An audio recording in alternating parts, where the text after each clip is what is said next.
ये तो उद्धव ठाकरे जी ने कहा है और हम इसकी कोशिश बहुत दिन से कर रहे हैं। जब मैं बेंगलोर में था उस वक्त भी जो वहाँ पर मीटिंग हो गई थी, इससे पहले पटना में हो गई थी, उसके पहले तैयारी के लिए हमने मेरे घर पर भी राहुल साहब और नीतीश साहब, तेजस्वी और हमारे पवार साहब सभी मिलके एक बार बात किए। उसका एक ढांचा बना। उसके बाद जो नीतीश साहब के पटना में पहला मीटिंग हुआ, उस मीटिंग में एक एजेंडा तय करने की बात हो गई और उसके बाद में बेंगलोर का हुआ। अब यहाँ पर मुंबई में आज सभी लोग मिलके अपनी बात को रखे और खास करके सभी को एक ही, सबका उद्देश्य एक ही है कि महंगाई को कैसा कम करें, इसके लिए कैसा लड़े, अनएम्प्लॉयमेंट के लिए कैसा हम लड़े। और इतने प्राइसेस जो बढ़ रहे पेट्रोल और डीजल के, और खास करके मोदी जी हमेशा 100 रुपये बढ़ाते हैं, 2 रुपये कम करते हैं। अब पेट्रोल की, एलपीजी की जो दाम थी वो मोर और लेस डबल हो गई, लेकिन उन्होंने उसमें से सिर्फ 200 रुपये कम किया, यानी 700 बाकी रहा। यानी पहला जो 55 रुपये में एक सिलेंडर मिलता था, उसको उन्होंने अभी भी 70 रुपये में ही 70-75 में रखा। यानी कोई कम नहीं हुआ। पहले जो था उससे ज़्यादा बढ़ाए थे, उसको थोड़ा कम करके, लेकिन इससे लाखों रुपए उन्होंने कमाया। ये तो गरीबों से चोरी कर दिए और गरीबों के जो काटे, और लोगों को दिखाने के लिए 100-200 रुपये कम करना और कहना कि मैं गरीबों के लिए काम कर रहा हूँ। मोदी साहब गरीबों के लिए कभी भी काम नहीं करेंगे, ये यकीन मैं दिलाता हूँ, क्योंकि उनकी हमेशा यही रणनीति रही है कि गरीबों के खिलाफ काम करते हैं। बड़े बड़े उद्योगपति के साथ वो मिलजुल के चलते हैं। और यहाँ पर तो कल ही एक रिपोर्ट आपके सामने राहुल गांधी जी ने रखा था, अडानी की संपत्ति बढ़ गई कैसी, बढ़ाए कौन, और कैसा आज कम से कम 75,000 करोड़ रुपए गरीबों के जो पैसे थे उनके जेब में कैसा गया, ये सारी चीज़ें उन्होंने बताया। तो ये जो है, इसके खिलाफ लड़ने के लिए जो बड़े बड़े सरमाएदार हैं और उनको जो पैसा जा रहा है हमारा गरीब का, तो उसको रोकने के लिए इंडिया जीतना जरूरी है। और इंडिया जीतने के लिए ही इस मंच पे सभी लोग बैठे हैं। तो इसीलिए हम एक जो तय किए हैं, जो रेजोल्यूशन भी हम आप देखे हैं, और उसी ढंग से उस रेजोल्यूशन भी काम करेंगे। हर जगह मीटिंग करेंगे, हर स्टेट कैपिटल में हम जाएंगे और जो ये मुद्दे हैं, इन्फ्लेशन का हो, अनएम्प्लॉयमेंट का हो, हर चीज़ की जो बढ़त हो रही उसका हो, और ऑटोनोमस बॉडीज़ को सत्यानाश कर रहे हैं। और चाहे ईडी, सीबीआई, विजिलेंस, हर एक ऑटोनोमस बॉडी का मिसयूज कर रहे हैं। ऐसा कभी नहीं हुआ। मैं भी मोर और लेस शरद पवार जी साहब के बाद मेरा नंबर लगता है। मैं भी 55 साल से पॉलिटिक्स में हूँ और 52 साल से एमएलए, एमपी, राज्यसभा का मेंबर हूँ। मैं ऐसा नहीं देखा, कोई ऐसा चीफ मिनिस्टर किया नहीं ऐसा। लेकिन आज मोदी सडनली और एक बात की कि बिजनेस एडवाइजरी कमेटी को नहीं पूछे, अपोजिशन लीडर को भी नहीं बुलाए, किसी को बुलाए बगैर वो पार्लियामेंट का डेट देकर स्पेशल सेशन बुला रहे हैं। अरे स्पेशल सेशन, मणिपुर जल रहा था तो आपने नहीं बुलाया, कोविड के वक्त नहीं बुलाया, जब आप चाइना अपनी जमीन हड़प कर ले रही है, कब्जा कर लिए, उसके लिए नहीं बुलाया। लोग तंग और तबाह इसमें ये हमारा नोटबंदी के वक्त परेशान थे, माइग्रेंट वर्कर परेशान, उस वक्त नहीं बुलाया। जब जब मुल्क अपने मुश्किल में रहता उस वक्त उन्होंने कभी नहीं बुलाया। अब क्यों बुलाया मुझे मालूम नहीं, आज का एजेंडा क्या है उनका मालूम नहीं। तो ये देश चलाने की रीत नहीं है, ये आहिस्ता आहिस्ता डिक्टेटरशिप की तरफ जा रहे हैं। और ये ध्यान में रखना चाहिए कि कभी वो मीडिया उनके साथ है, वो एक उनके दिमाग में है, प्रेस मीडिया हो, टीवी हो, ये सारी चीज़ें मेरे पास है, ये उनका कहना है। और हमको कभी कभी ऐसा दिखता भी है, माफ़ करो क्योंकि मैं ऐसा बोल रहा हूँ समझ के, आप गुस्से में आके हमारे खिलाफ मत लिखो। तो जो कुछ है वस्तु स्थिति, आपको भी मुंह को ताला लगाया, हाथ बंद दिए आपके भी लिखने के, ये सारी चीज़ें कर रहे हैं और आहिस्ता आहिस्ता डिक्टेटर के तरफ वो जा रहे हैं। तो हम इसके खिलाफ लड़ने के लिए, उनके विचारधारा के खिलाफ लड़ने के लिए, उनके जो कुछ भी ये करप्शन, बड़े करप्शन, उनके जो इंस्टीट्यूशनल करप्शन होते हैं, ऐसा छोटा मोटा करप्शन वो नहीं करते, लोगों को नहीं दिखना वो पूरा। लेकिन सीएजी रिपोर्ट में दिखाया है कितने करोड़ घपले हो गए हैं।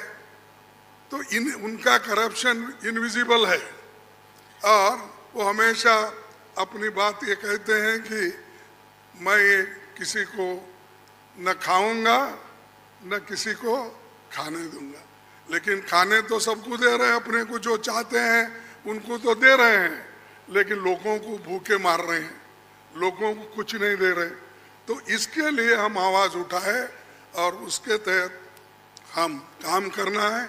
आगे भी हमारी कहाँ मीटिंग होगी हम तय करने वाले हैं, जल्द से जल्द वो भी मीटिंग होगी। और बाकी के जो विषय हम आपके सामने रखे मुद्दे, उनके ऊपर हम लड़ते रहेंगे। वो डराने की कोशिश करते हैं, हम डरेंगे नहीं, ये हमारा वायदा है। और हम हमेशा लड़ते रहेंगे और जीतते रहेंगे।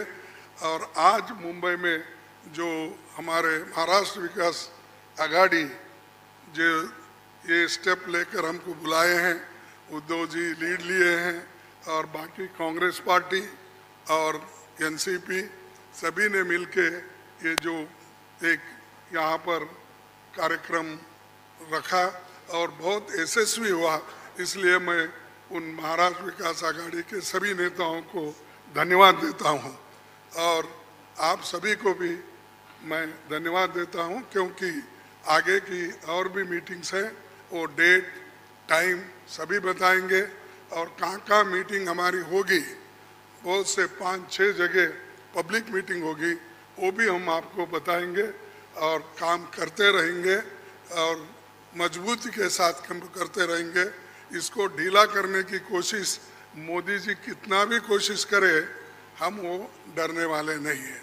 इसीलिए मैं इतना ही कहूँगा कि उन्होंने तो हमेशा मोदी जी झूठ बोलते ही रहते हैं, लेकिन लोग उनको सच समझते हैं। लेकिन अभी भी मराठी में कहावत है, खोटा बोला पण रेटून बोला, तो ऐसा उनका है। इसीलिए सब झूठ बोलते जाते हैं, लोगों में भ्रम डालते हैं। तो वो सबको हमको एक्सपोज करना है, हम करते रहेंगे। धन्यवाद।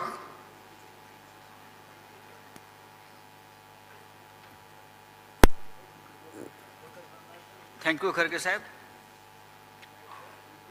डेफिनेटली इंडिया जीतेगी, लेकिन ये जीत की शुरुआत हो गई है पाटना से, पाटना की भूमि से, और हम सबको एक साथ लाने की सबसे पहली जिम्मेदारी ली थी नीतीश कुमार जी, लालू जी, आप सभी ने। मैं अब नीतीश कुमार जी, बिहार के मुख्यमंत्री महोदय, आपसे विनती करता हूं, आप आपकी बात रखिए। वहाँ ही माइक है, आप वहाँ से बात कर सकते हैं, आप कर लीजिए।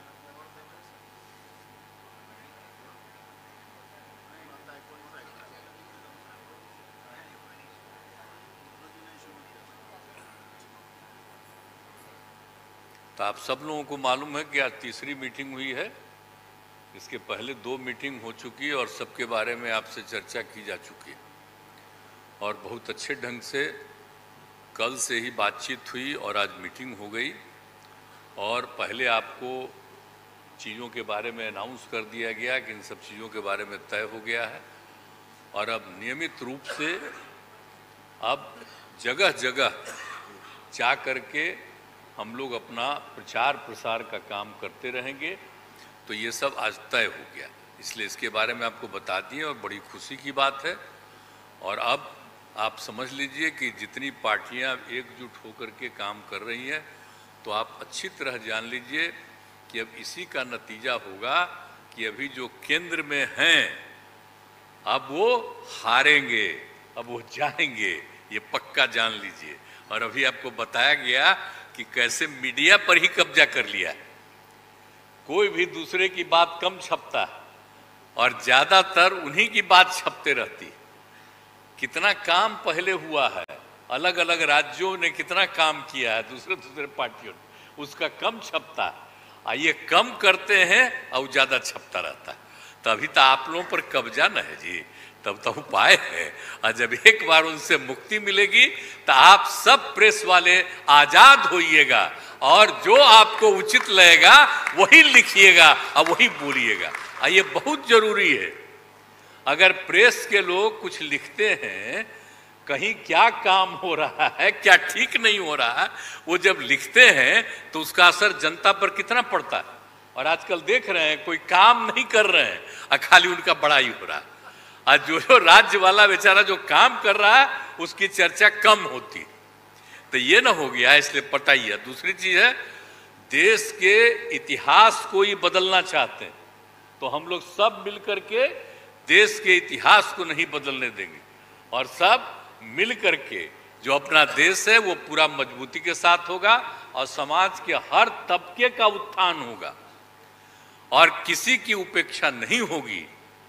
तो इसीलिए सब मिल करके, और जानते भी न हैं, बहुत कोशिश चलते रहते हैं हिंदू मुस्लिम कुछ इधर उधर हो जाए, लेकिन सबको एकजुट होकर के न है जी, देश तो सबका है ना, तो सब एकजुट होकर के, तो सब मिल करके और सारा अच्छा काम कर रहे हैं, तो सबको लेकर के आगे बढ़ाना है। और तो इसीलिए जरूरी है कि अब सब लोग, अब अच्छा हो गया है, सब लोगों को अपना अपना अधिकार था, तो लेकिन अब इतना ज़्यादा हम कोशिश करते रहे, बहुत कहते रहे कि जरा मिल जाइए, तो बात समझते समझते हो गया। अब तो हम यही चाहते हैं कि अब तेजी से काम हो। तो आज ही तय कर लिया है लोगों ने कि अब तेजी से हम लोग अभी से शुरू कर देंगे। अब कोई ठिकाना नहीं है, चुनाव समय के पहले भी हो सकता है, कोई ठीक नहीं है। इसलिए हम लोगों को भी तो अलर्ट रहना न पड़ेगा। इसलिए हम लोग सब इंटरनल बात पूरा कर लिए, यही पूरा बात दिए हैं। और बाकी कई लोगों को अब जिम्मेवारी दे दी गई है, सब तरह का काम करेंगे। इसके लिए बहुत अच्छा है, और आप सब लोगों से भी आग्रह करेंगे कि कृपा करके जब हम लोग अब एकजुट हो गए हैं, तो हम लोगों के काम का भी थोड़ा आप लिखते रहिएगा, थोड़ा प्रचार करते रहिएगा। ये बहुत बहुत धन्यवाद।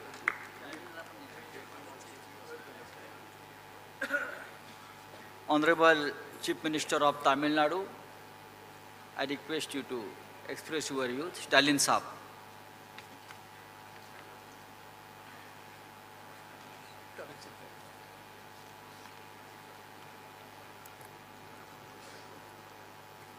அனைவருக்கும் வணக்கம். பாட்னாவில்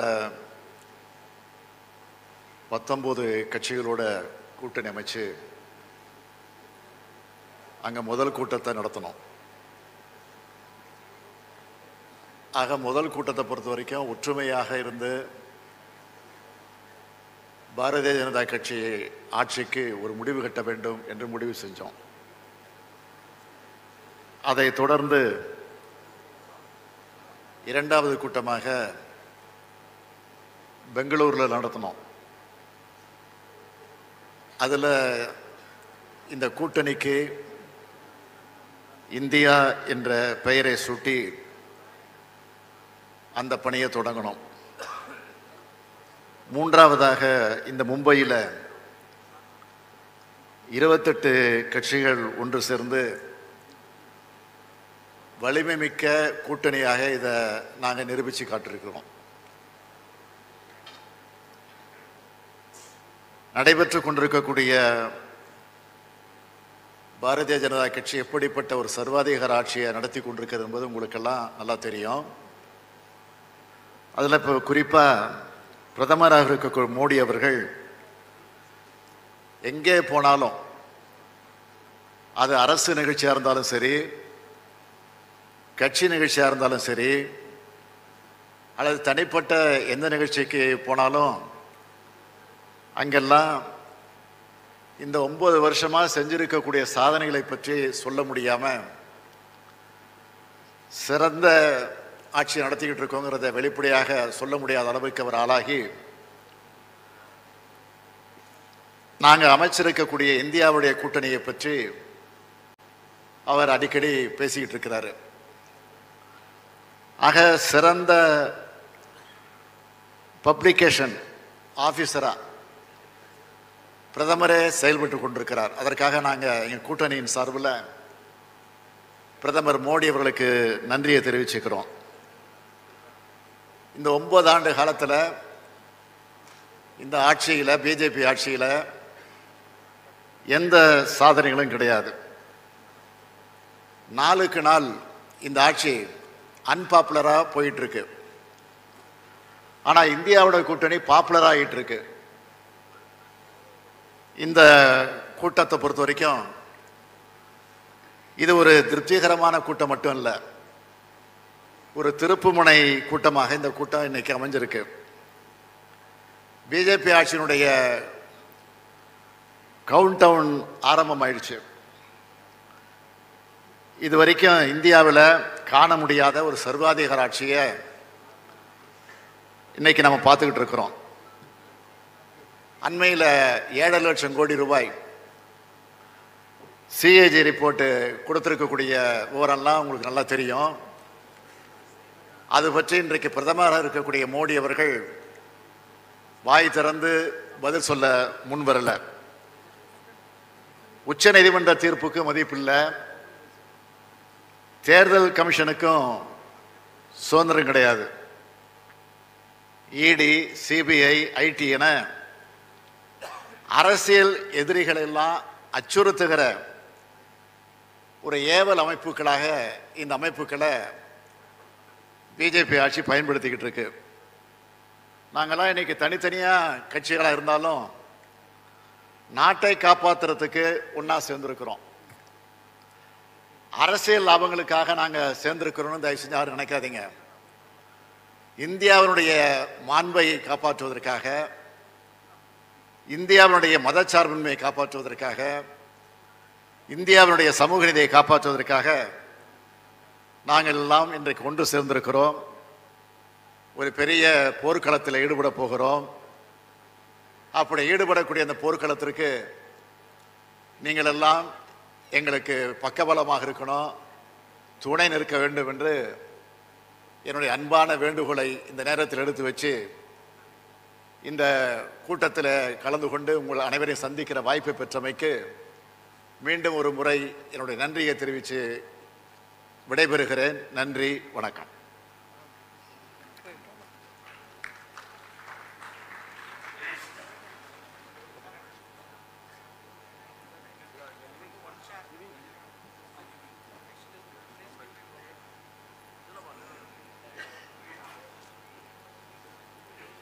मैं अरविंद केजरीवाल जी को आमंत्रित करता हूं।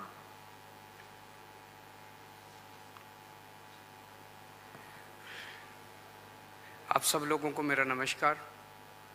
सबसे पहले मैं महाविकास आघाड़ी के ठाकरे साहब, पवार साहब और महाराष्ट्र कांग्रेस के नेताओं को बहुत बहुत बधाई और शुक्रिया अदा करना चाहता हूं इतनी शानदार 2 दिन की मीटिंग ऑर्गेनाइज करने के लिए। ये जो इंडिया अलायंस है, ये अलायंस कुछ चंद 26, 27, 28 केवल पार्टियों का अलायंस नहीं है। ये इंडिया अलायंस इस देश के 140 करोड़ लोगों का अलायंस है और ये लोग एक साथ आए हैं। देश के लोग इकट्ठे हो रहे हैं और बहुत बड़ी संख्या में लोग इकट्ठे हो रहे हैं और देश के लोग इकट्ठे हो रहे हैं 21वीं सदी के भारत का निर्माण करने के लिए। आज हमें बहुत दुख होता है कि आज हमारे देश के अंदर जो सरकार है, मोदी सरकार, मुझे लगता है कि आज़ाद भारत की सबसे भ्रष्ट सरकार और सबसे अहंकारी सरकार है। एक भारतीय होने के नाते मुझे बेहद दुख होता है। पिछले 3-4 दिन से हम पढ़ रहे हैं कि विदेशों के अखबारों के फ्रंट पेज के ऊपर खबरें छप रही हैं कि हमारी भारत सरकार एक आदमी के लिए काम कर रही है। वो एक आदमी भारत से पैसे निकाल के बाहर विदेश में ले जा रहा है और भारत सरकार, मोदी सरकार, देश के प्रधानमंत्री उनकी मदद कर रहे हैं। बहुत दुख होता है एक भारतीय होने के नाते। विदेशों में तो खबरें छपनी चाहिए कि भारत में ये अच्छा हो गया, भारत में वो, तब देश का नाम आगे बढ़ेगा। देश का नाम ऐसे थोड़ी आगे बढ़ेगा कि पूरी भारत सरकार एक आदमी के काम करने के लिए लगी हुई है। आज हमारे भारत का युवा रोजगार ढूंढ रहा है, पढ़ लिख के BA करके, BCom करके, BSc करके रोजगार ढूंढ रहा है। उसके पास रोजगार नहीं है और वो जब सरकार के पास जाता है तो पता चलता है कि सारी सरकार एक ही आदमी के लिए काम कर रही है। सारी सरकार भ्रष्टाचार में डूबी हुई है। आज हमारे लोगों के घर का खर्चा नहीं चल रहा, लोगों के आमदनी नहीं है, आमदनी उतनी है, खर्चे बढ़ते जा रहे हैं। सरकार के पास जाते हैं, पूरी सरकार एक ही आदमी के लिए काम करने में लगी हुई है। इससे ज़्यादा अहंकारी सरकार आज तक कभी नहीं हुई और ये लोग अपने आप को भगवान से भी बड़ा समझने लग गए हैं और जब कोई आदमी अपने आप को भगवान से बड़ा समझने लगता है तो फिर उसका पतन भी जल्दी होता है। मुझे बेहद खुशी है कि इंडिया अलायंस में सब लोग आपस में जुड़ रहे हैं। एक चीज़ मैं देख रहा हूँ, बहुत बड़ी बड़ी ताकतें, अब सबको लगने लगा है कि ये इंडिया अलायंस मोदी सरकार के आने वाले समय में मोदी सरकार के पतन का कारण बनने वाला है। तो बहुत बड़ी बड़ी ताकतें इस इंडिया अलायंस को तोड़ने में लगेंगी, बहुत बड़ी बड़ी ताकतें। पिछले कुछ दिनों से मैं देख रहा हूँ जबरदस्ती क्या दिखाया जाएगा, इसकी उसके से लड़ाई हो गई, उसकी उससे लड़ाई हो गई, जबरदस्ती दिखाने की कोशिश की जाएगी, जबरदस्ती दिखाने की कोशिश की जाए।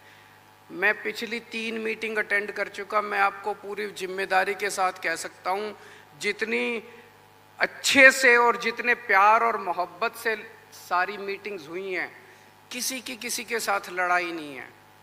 और यहाँ पे जितने लोग बैठे हैं कोई पद के लिए नहीं आया, सब 140 करोड़ लोगों के इस भारत देश को बचाने के लिए आए हैं, इसको तरक्की के रास्ते पे ले जाने के लिए आए हैं। कोई यहाँ पे पद के लिए नहीं आया है। मुझे बेहद खुशी है, 2 दिन की हमारी मीटिंग बहुत अच्छी रही और सबने आगे बढ़ के आज मीटिंग में जिम्मेदारियाँ ली हैं। किसी ने सीट शेयरिंग करवाने की जिम्मेदारी ली है, किसी ने मीडिया की जिम्मेदारी ली है, किसी ने सोशल मीडिया की जिम्मेदारी ली है, किसी ने कैंपेन डिज़ाइन करने की जिम्मेदारी ली है। मुझे पूरी उम्मीद है कि आने वाले समय के अंदर पूरा भारत इकट्ठा होगा और इस अहंकारी, भ्रष्टाचारी, तानाशाही सरकार का पतन का कारण बनेगा। बहुत बहुत शुक्रिया। भारत इकट्ठा हो रहा है, हो जाएगा। मैं अब आमंत्रित करता हूं हमारे प्रिय आदरणीय नेता लालू यादव जी।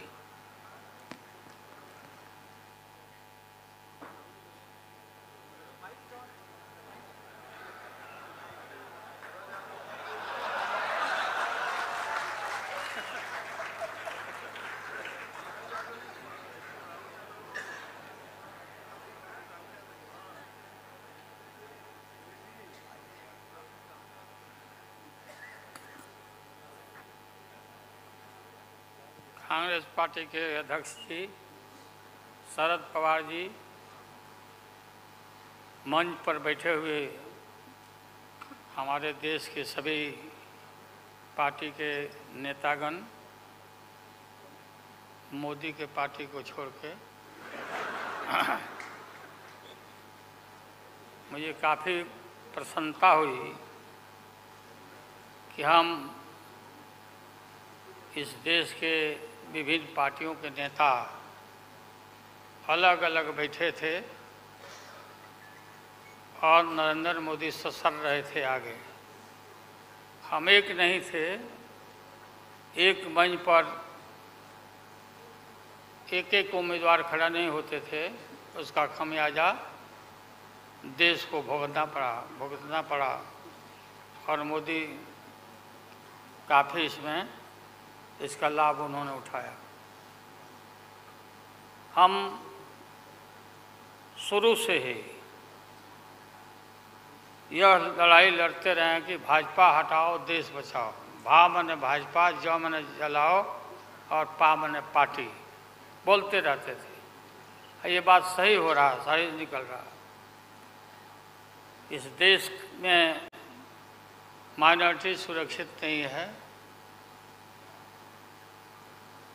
क्या क्या हुआ आपको मालूम होगा इस देश में, क्या हो रहा है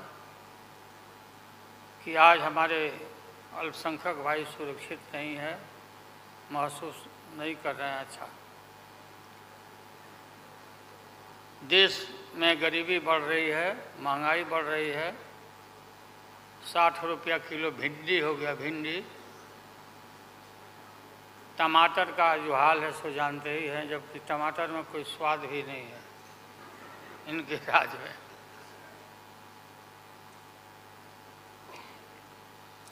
लगातार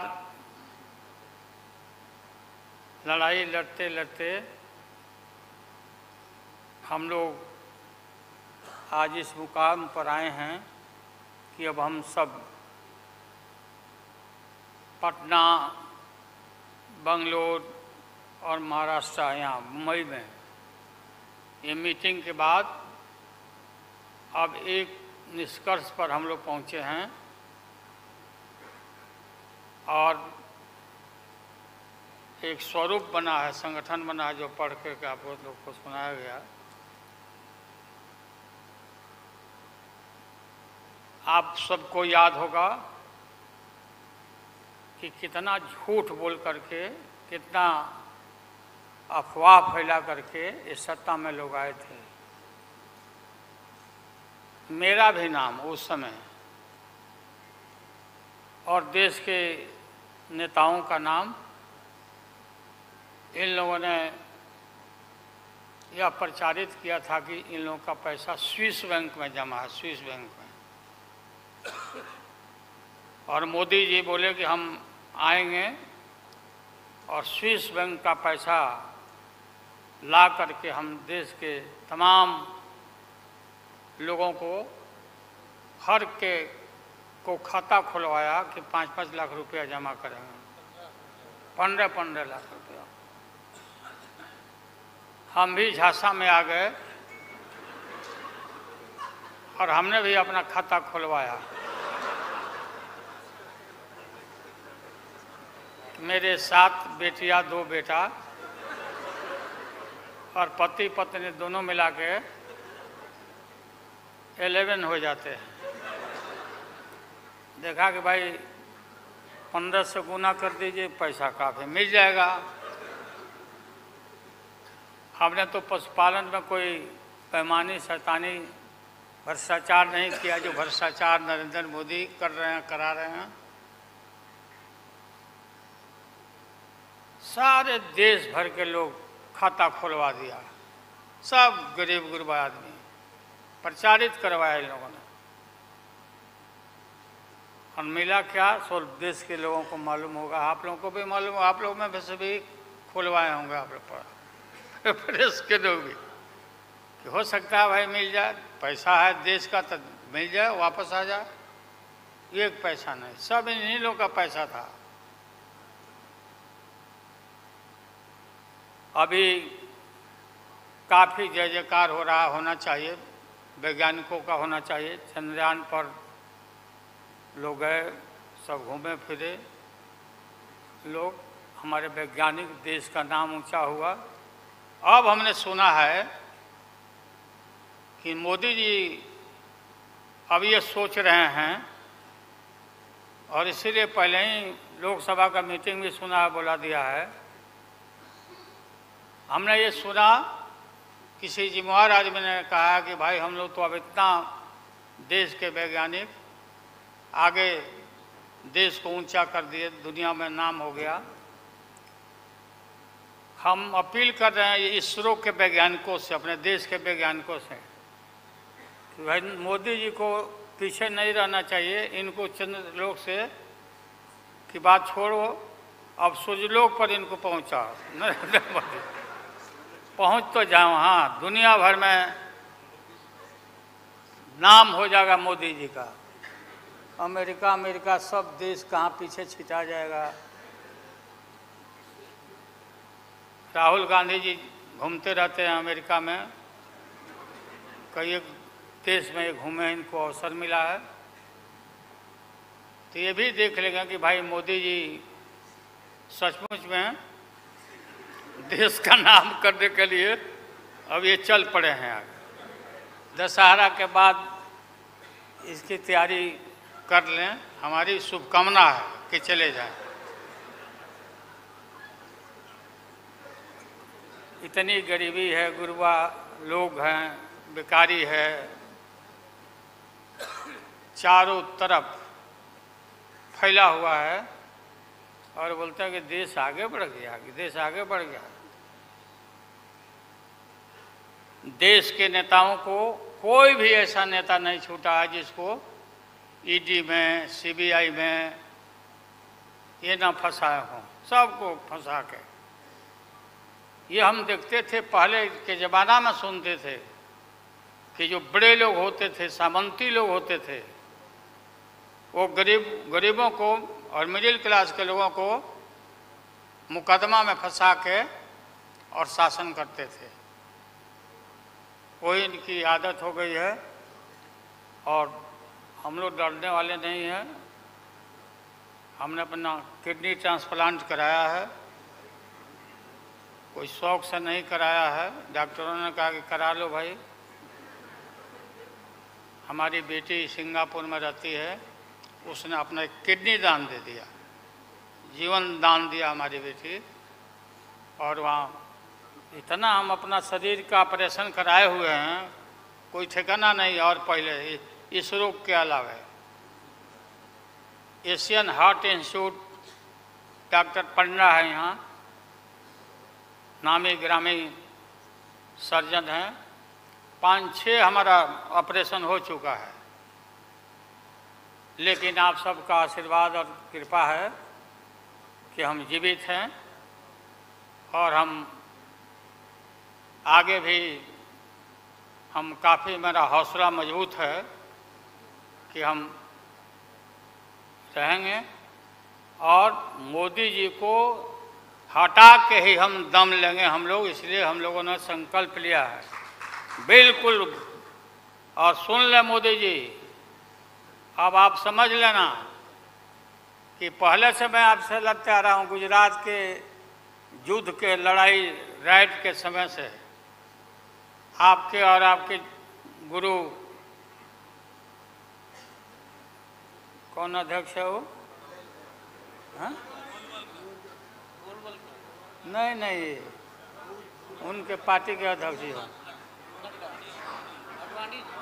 अडवाणी जी को तो गिरफ्तार किया था, वो नहीं भाई।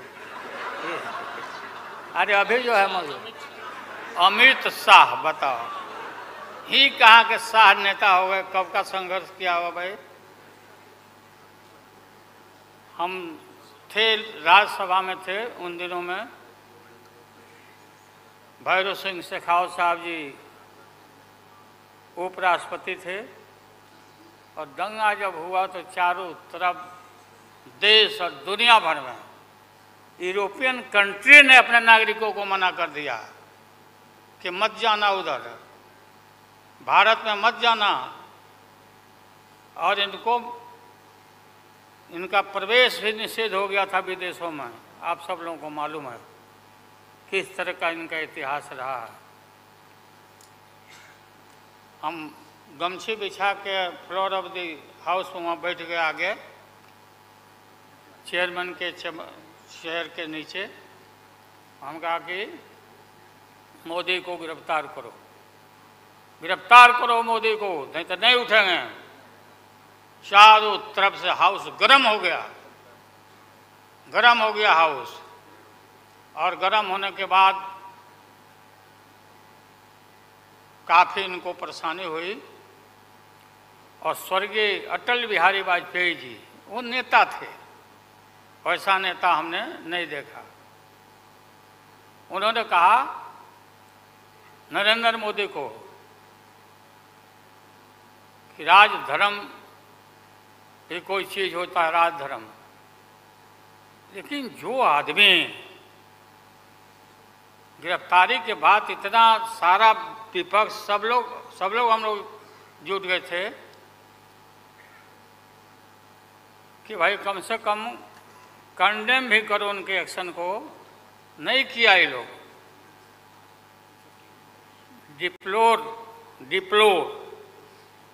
डिप्लोर मतलब किया कि वो भी नहीं, अंदर से नहीं निकला इन लोगों को कि हम निंदा करें। इतने बड़े नरसंहार हुआ था, क्या क्या हुआ उसको दोहराने की जरूरत नहीं है। हम सब लोग ज़्यादा भाषण नहीं, भाषण का तो मेरा, हमारे दीदी भी यहाँ बैठी हुई है, ममता दी निकल गई। अच्छा चले, तो सारे जो उस समय लोग थे हमारे साथी, बालू जी भी निकल गए। हाँ हाँ गए प्लेन है, तो हम भी, मेरा भी प्लेन है, अभी निकल जाए। हम क्यों पीछे रहे, हम भी निकल जाते हैं। फ्लाइट का टाइम आ गया। तो आप सभी पत्रकार भाइयों को मैं प्रणाम करता हूँ, सलाम करता हूँ, आदाब करता हूँ। हम सब एक हैं और एक होकर के हम लोग इस लड़ाई को लड़ रहे हैं। और राहुल गांधी जी को भी हम काफ़ी मजबूती के साथ विश्वास हम लोग दिलाते हैं कि हम सब एकजुट हो करके सभी लोगों को एकोमोडेट करके आगे सीट शेयरिंग अब शुरू होगा, सीट शेयरिंग। और सीट शेयरिंग में हम लोग सब लोग सफल होंगे, कोई दिक्कत कठिनाई नहीं होगी, कहीं कोई हर्डल नहीं होगा। अपना कुछ नुकसान करके भी हम लोग इंडिया को, ये संघ है, हम लोग जिताएंगे और मोदी को हटाएंगे और देश को बचाएंगे। सभी लोगों को नमस्कार, जिंदाबाद, सब प्रणाम। क्या चलो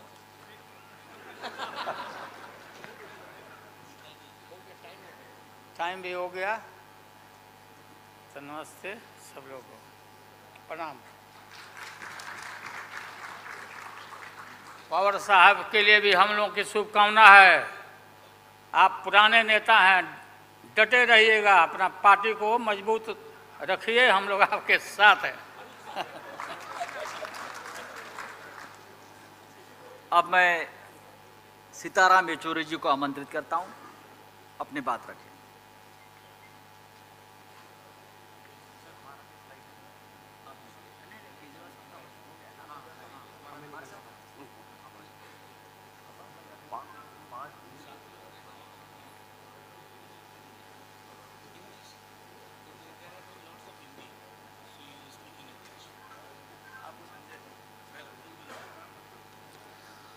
Well, you've all heard our leaders speak in Hindi, so you want me to speak in English or should I also continue in Hindi?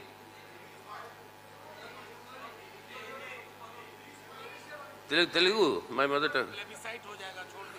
Huh? Well, you've heard the basic decisions here. India, this alliance is met, it is expanded. There are two more parties that have joined, and we think that more will join. And we have worked out the understandings on the basis of which the seat sharing will be done at the state levels. State level seat sharing, all the discussions will take place at the state level. अच्छा बताइए Lalu ji. Lalu ji.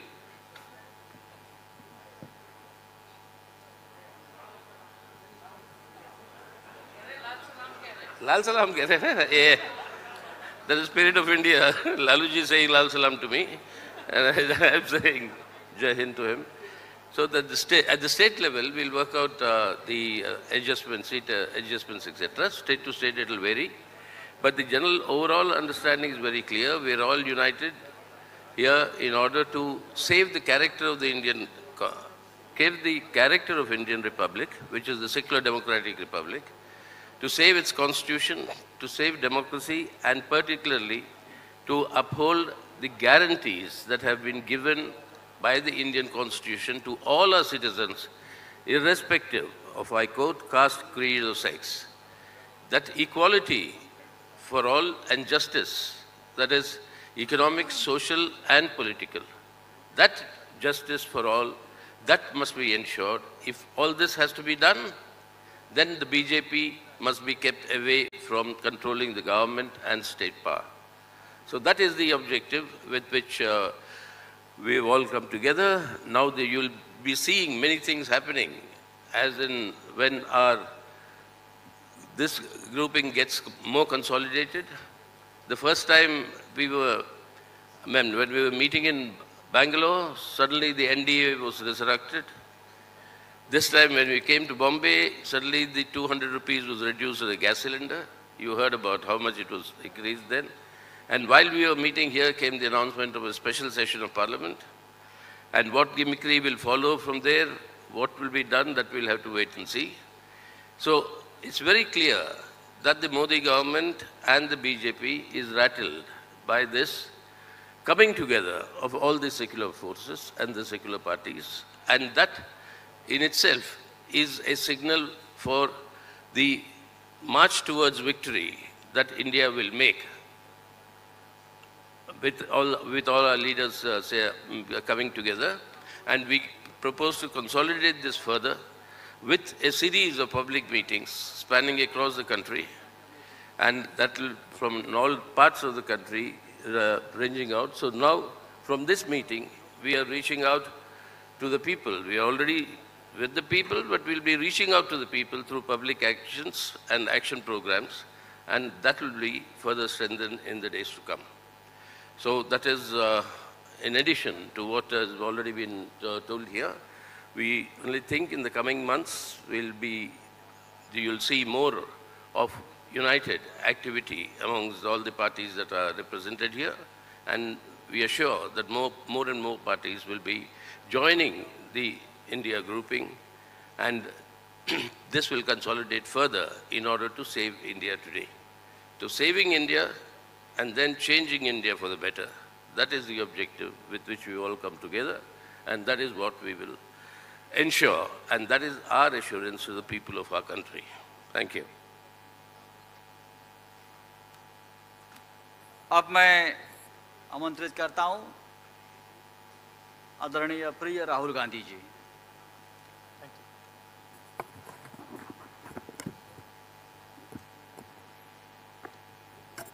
I'd like to thank Thakre ji, Sharad Pawar ji, Congress Party of Maharashtra, our leaders, for organizing a fantastic session of the India Alliance.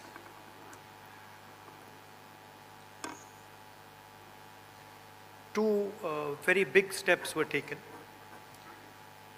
The most important thing to understand is that this stage represents 60% of the Indian population. If the parties on this stage unite, it is impossible for the BJP to win an election. So the task in front of us is to come together in the most efficient way possible.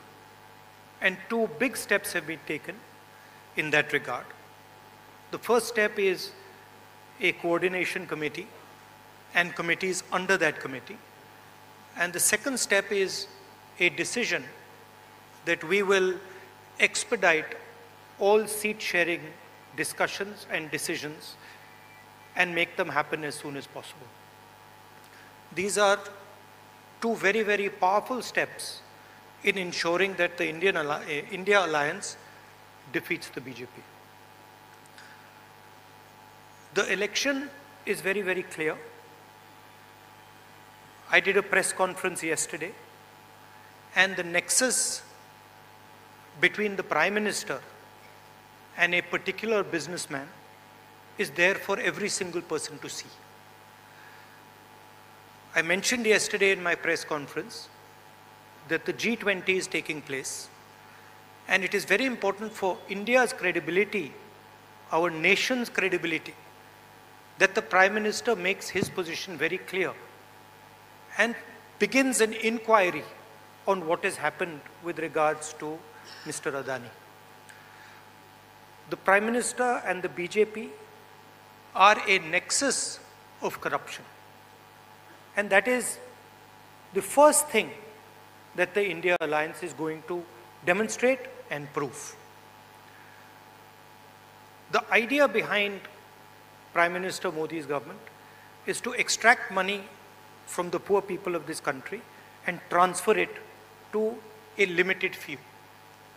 And so we are going to propose a clear path, development path. We are going to put together a clear set of ideas that will once again involve the poor people, the farmers, the kisans, the workers in the progress of this country. I'd like to once again thank all the senior leaders, and I'm confident that the India alliance will defeat the BJP. The final thing I'd like to say, of course there are leaders who are much more senior than me, but the real work in this alliance is the relationships that are forged between the leaders of this alliance. And I can say with confidence that these two meetings have done a huge amount in building the rapport between all the leaders and ensuring that all of us work together as one. I can see that there is flexibility among all the leaders in the way we are approaching things.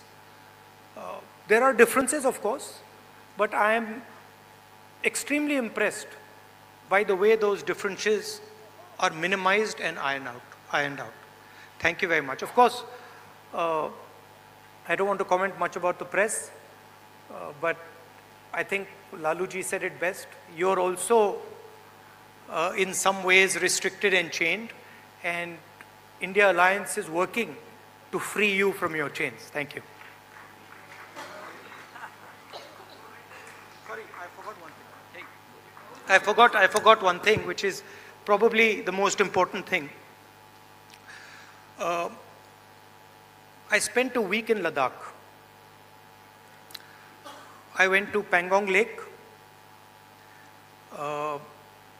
right in front of where the Chinese are. And I had detailed discussions, probably the most detailed discussions that any politician outside Ladakh has had with the people of Ladakh. And specifically, the shepherds of Pangong Lake, the leaders of Pangong Lake, and the common people who live around Pangong Lake. And they categorically told me that the Chinese have taken Indian land.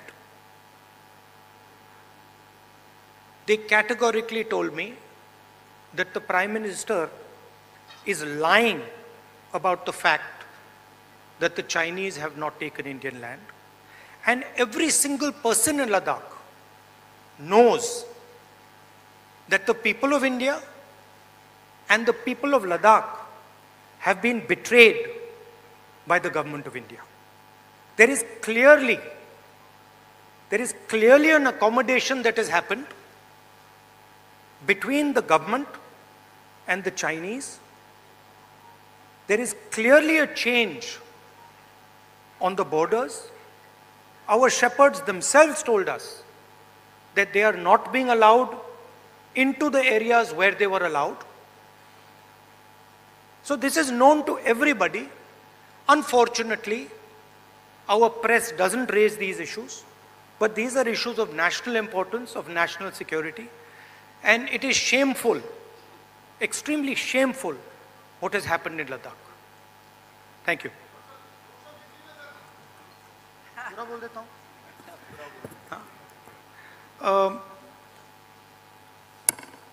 सबसे पहले मैं शरद पवार जी, ठाकरे जी और जो महाराष्ट्र कांग्रेस के हमारे नेता हैं उनको धन्यवाद करना चाहता हूं कि उन्होंने एक बहुत अच्छा सेशन यहाँ हमारे लिए किया। सेशन में दो महत्वपूर्ण बातें डिसाइड की गई। पहले के एक कोऑर्डिनेशन कमेटी होगी और दूसरी कि जल्दी से जल्दी जो सीट शेयरिंग का मामला है उसको हम डिस्कस करके उसमें हम रेजोल्यूशन निकाल देंगे।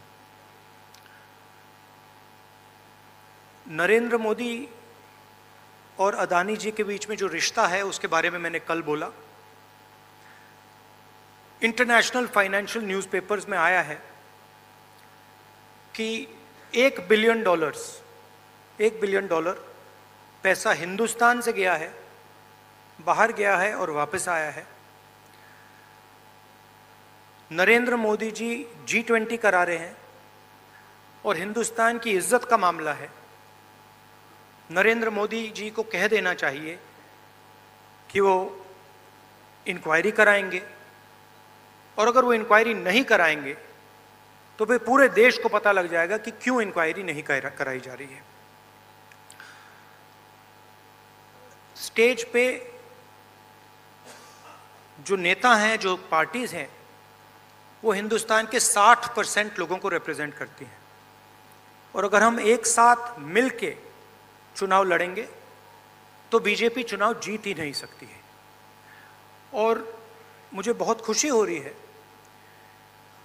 कि जो हमारी पार्टीज हैं, जो हमारे नेता हैं, उनके बीच में जो रैपोर है, जो फ्लेक्सिबिलिटी है, वो गहरी होती जा रही है। और मुझे लगता है कि इंडिया अलायंस बीजेपी को चुनाव में आसानी से हरा देगा। बीजेपी हिंदुस्तान के गरीब लोगों से धन छीनकर चुने हुए 2-3 लोगों को देती है। हमने प्रोग्राम्स की बात की है। एक हम कमेटी बना रहे हैं जो पॉलिसीज़ के बारे में डिस्कशन करेगी, और जो हमारे किसान हैं, मजदूर हैं, गरीब लोग हैं, उनके लिए जो हमारा विजन है वो हम थोड़ी ही देर में हिंदुस्तान को, आप सबको दिखाएंगे। Thank you. इंडिया अलायंस के एक मजबूत स्तंभ आदरणीय शरद पवार जी।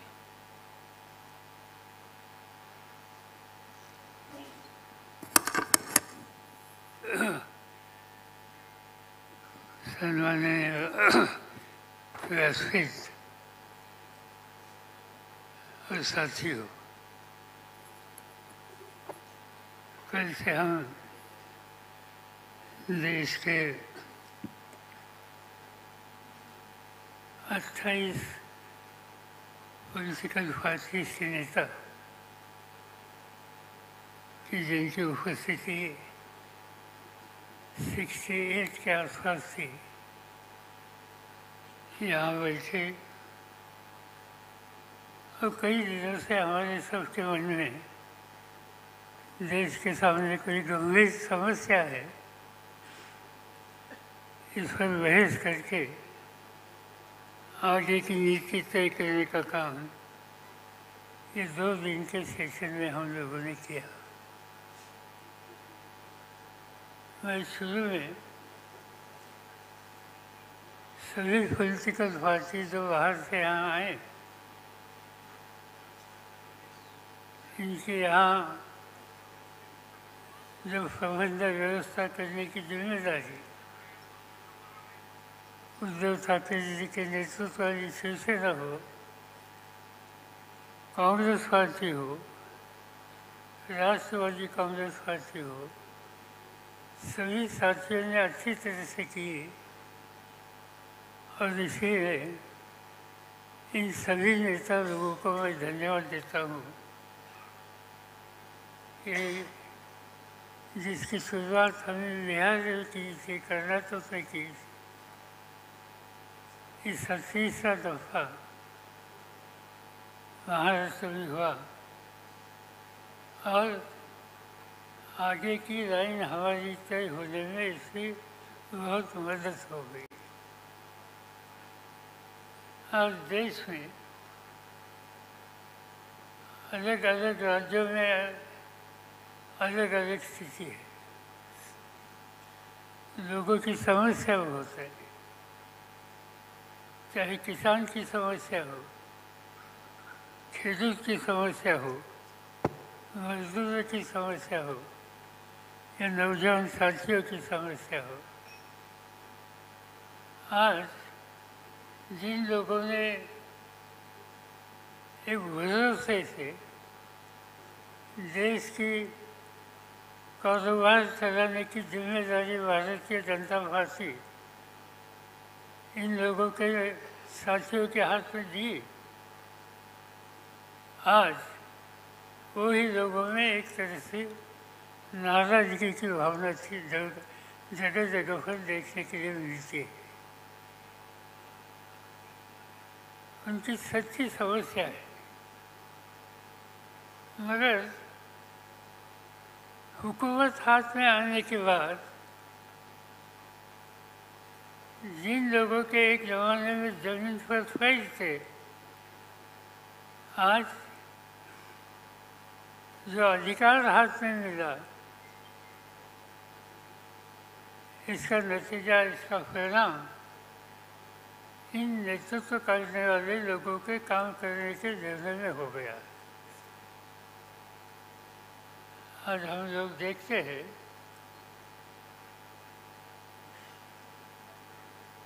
कि राजनीति में राजनीतिक दल मिलकर काम करने की तैयारी करते हैं तो उनका काम हो, उनकी नीति हो, इस बारे में कुछ आशंका हो सकती है, मगर खाली यहाँ मीटिंग करने की बात तय हो गई तो इस पर भी भारतीय जनता पार्टी के लोगों ने क्रिटिसिज्म किया। उन लोगों ने कहा, नेतृत्व ने, कि मिलने की क्या आवश्यकता है, प्रजातंत्र में कोई भी इशूज हो लोगों के सामने, इसलिए मिलकर आपस में बहस करके कोई रास्ता निकलेगा कैसे, इस पर ध्यान देना, ये तो कोई गलत बात नहीं है, मगर हम लोग यहाँ मिले इस पर भी एक तरह का क्रिटिसिज्म हमारे कुछ साथियों ने किया। इससे एक ही बात साफ होती है कि 10 साल देश की हुकूमत हाथ में आने के बाद जो, जैसे मैंने कहा कि ज़मीन पर पैर रख के काम करने की आवश्यकता है, इससे नेतृत्व करने वाले लोग बहुत दूर गए। कभी कभी अपोजिशन के लोग जब बैठे हैं तो उनके बारे में देश के भारतीय जनता पार्टी के वरिष्ठ नेता इन लोगों के बारे में घमंडिया ऐसा उनका उल्लेख करके उनके बारे में बातें करते हैं। इससे एक ही बात साफ होती है कि घमंडिया कौन है कि जिन्हें लोग मिलकर आपस में बैठने की तैयारी करते हैं, ये भी जिनको पसंद नहीं उन्हें घमंडिया कहने की आवश्यकता है। और ऐसी एक शक्ति देश के हितों की रक्षा करने वाली नहीं, इस पर मिलकर कुछ न कुछ रास्ता निकलना चाहिए। और ये रास्ता निकलने के लिए हम कुछ लोग कई दिनों से आपस में बात करते थे और जिससे इंडिया के नाम पर एक नया विकल्प देश में तैयार करने की कोशिश हम लोगों ने शुरू की है। और इसका ही ये सम्मेलन यहाँ का सम्मेलन था। मुझे खुशी है कि देश के लोगों ने जो कुछ हम करना चाहते हैं इस बारे में मुझे गंभीरता से देखने की बात की। मीडिया ने ये जो कुछ हम कर रहे हैं ये देशवासियों के सामने अच्छी तरह से रखने के लिए अपना काम किया। मैं इतना ही आपको वादा करता हूँ, हम रुकेंगे नहीं, हम गलत रास्ते पर जाएंगे नहीं। गलत रास्ते पर जो आ रहे हैं उनको ठीक रास्ते पर लाने के लिए और ठीक रास्ते पर आते नहीं तो उन्हें दूर करने के लिए जो कोई करने की आवश्यकता है वो हम कंधे को कंधे मिलाकर मिलकर हम करेंगे। और देशवासियों के सामने एक साफ सुथरा प्रशासन देने की जो आवश्यकता है इसके लिए जो कुछ करना होगा वही करेंगे, इतना मैं कहना चाहता हूँ। ये सब करने के लिए हमारे सब साथियों ने बहुत मेहनत की। तीनों पार्टी के नेता लोगों ने, उनके सब साथियों ने मेहनत की। अनेक कई राज्यों से जो हमारे साथी यहाँ आ गए, मैं इन सभी को धन्यवाद देना चाहता हूँ कि ये अधिवेशन कामयाब होने के लिए सभी लोगों ने साथ की। ये सभी को मैं धन्यवाद देता हूँ, मीडिया को धन्यवाद देता हूँ, यहाँ जिन साथियों ने अच्छी तरह से इंतजाम किए इन साथियों को धन्यवाद देता हूँ और आपसे अदा लेता हूँ।